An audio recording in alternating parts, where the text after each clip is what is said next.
Okay, so let's take a look at how you can install Oracle Database XE Edition. So if you go to Oracle and download the Oracle Database XE, it should be something like this. Okay, so basically it gives you zip file that you have to extract, and it should look like this after extracting.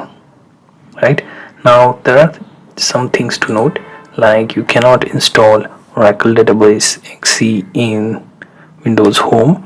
Also, you need to uninstall and remove the services that are previously installed, and check the system path that is free from all Oracle default paths.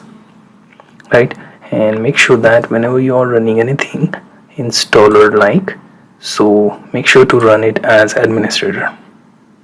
So right click on setup, run as administrator.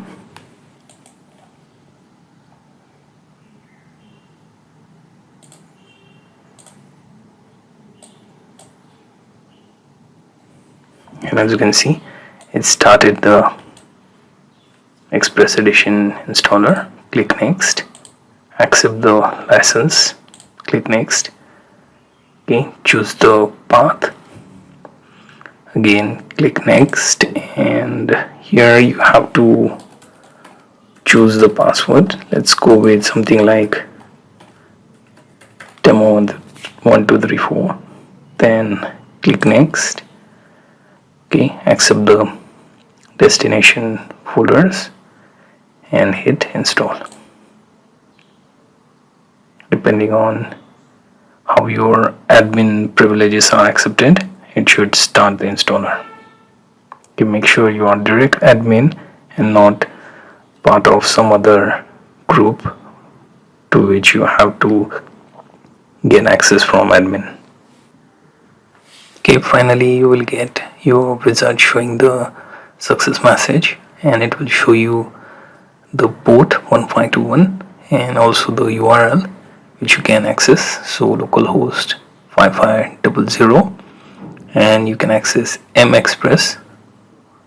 Okay, and there is also database that you can access, which is localhost 1521 on XEPDB1.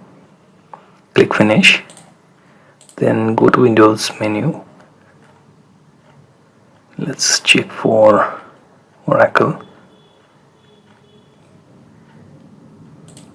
Okay, and here find SQL Plus. Okay, and let's say /adds sysdba, and here you see you are connected to Oracle Database 21C Express.